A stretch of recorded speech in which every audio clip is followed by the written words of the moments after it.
বিএনপির মহাসচিব মির্জা ফখরুল ইসলাম আলমগীর অভিযোগ করেছেন, অন্তর্বর্তী সরকার নিরপেক্ষ নির্বাচন করতে চায় না, শিক্ষার্থীদের দিয়ে আগামী নির্বাচনে প্রভাব বিস্তার করতে চায়।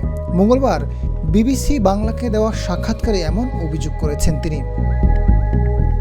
সরকারের বিরুদ্ধে অভিযোগ করে মির্জা ফখরুল আরও বলেছেন, অন্তর্বর্তী সরকার নিরপেক্ষতা বজায় রাখতে না পারলে নির্বাচন করতে পারবেন না। শোনা যাচ্ছে শিক্ষার্থীরা নতুন রাজনৈতিক দল গঠন করবে। তারা আগামী নির্বাচনে অংশ নিতে চায়।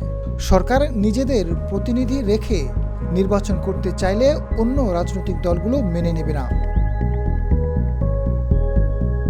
এদিকে মির্জা ফখরুলের এমন বক্তব্যের তীব্র সমালোচনা করেছেন তথ্য ও সম্প্রচার উপদেষ্টা নাহিদ ইসলাম। বৃহস্পতিবার নিজের ফেসবুকে একটি পোস্ট দিয়েছেন।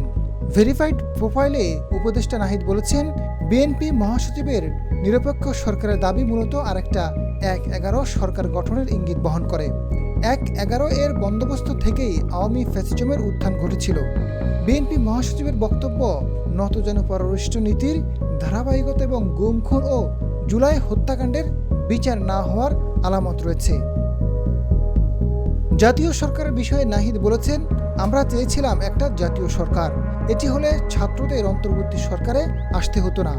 জাতীয় সরকার অনেকদিন স্থায়ী হবে মনে করছে বিএনপি, তাই তারা জাতীয় সরকারে রাজি নয়, অথচ নির্বাচনের পর করতে চাইছে। তিনি আরও বলেন, আওয়ামী লীগ বিষয়ে ভারতের প্রধান দলগুলোর মধ্যে ঐক্য সম্ভব হয়েছে, অথচ এত হত্যা ও অপরাধের পরেও আওয়ামী লীগ বিষয়ে সবাইকে ঐক্যবদ্ধ করতে পারি নাই। বিএনপির অবস্থান সম্পর্কে তিনি বলেছেন, বিএনপির কর্মী সমর্থকদের বড় অংশই গণ অভ্যুত্থানের আকাঙ্ক্ষার বাস্তবায়ন চায়। বিএনপির দেশপ্রেমিক ও ত্যাগী নেতৃত্বকে আহ্বান করব, ছাত্র জনতার বিরুদ্ধে না গিয়ে বৃহত্তর ঐক্য ও সংহতির পথ বেছে নিন।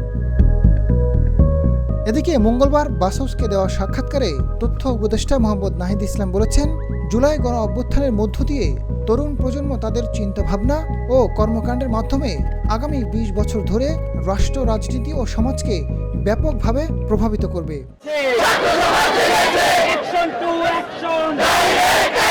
নাহিদ ইসলাম আরও বলেছেন, তরুণরা সব উপায়ে দেশের জন্য অবদান রাখতে চায়।